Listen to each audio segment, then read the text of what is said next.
The International Space Station is considered the most expensive object ever created. Yet NASA plans to crash Earth's largest and most advanced space station into a fiery grave somewhere in the Pacific. Growing up on the Space Coast, I remember watching the space shuttle launch from Cape Canaveral, carrying piece after piece into space, building the ISS into what it is today. Never as a child did I think that someday in my lifetime, I'd see all those pieces fall back to Earth. Now, while we await the ISS's spectacular decommissioning in the year 2031, let's focus today on what this show is all about.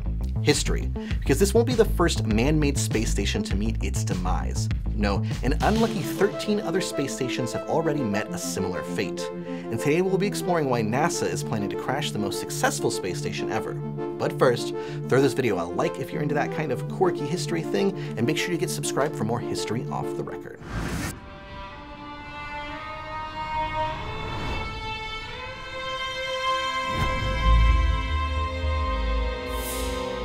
The first operational space station was the product of the Soviet Union. After taking off from the Baikonur Cosmodrome in 1971, the 40,000-pound station was about a tenth of the size of today's ISS.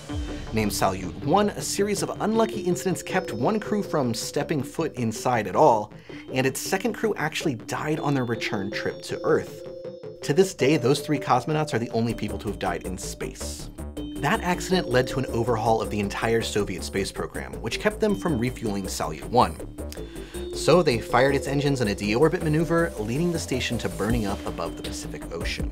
The Soviets launched 3 more stations before the Americans got involved, but none of them ever received a crew, so NASA's Skylab was actually the next fully operational space station.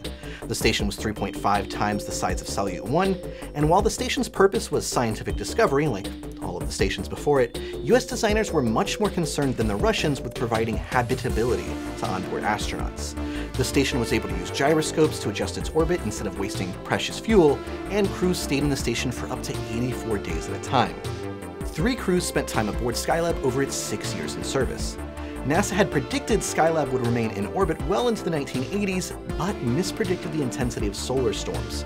Both the NOAA and NORAD facilities predicted the station would deorbit early, and the crash of a nuclear-powered Soviet space satellite in 1978 had the world in kind of a panic about Skylab falling anywhere in the world, and this created untold havoc.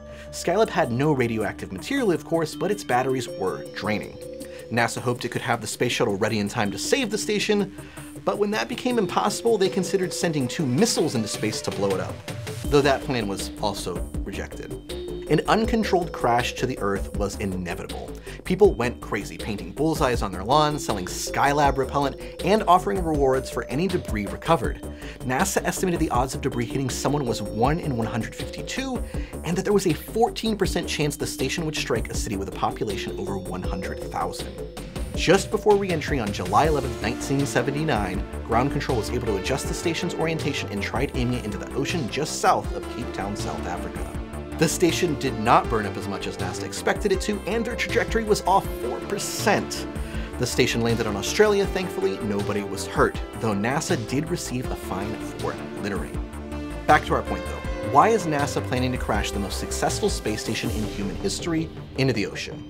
Even though it continues to operate longer than any other station, had an estimated cost of $150 billion way back in 2010, it's not entirely clear. NASA's spokesman seemed to indicate the future of space is commercial, that the private sector's Bezos-backed Blue Origin is more than capable of operating stations without public money. NASA says it plans to be a space customer in the future, not necessarily a trailblazer. That said, the ISS has a whole decade of life left, meaning its discoveries are far from over. We've already learned a ton about the effects of space on the human body for trips to other planets or extended stays on the moon. We've learned new ways to combat muscle atrophy and to fight diseases like Alzheimer's, Parkinson's, cancer, and asthma. We've learned more about our own universe and pioneered the technologies for making better satellites that have enabled all sorts of technologies back here on Earth. But what do you think the next decade will bring?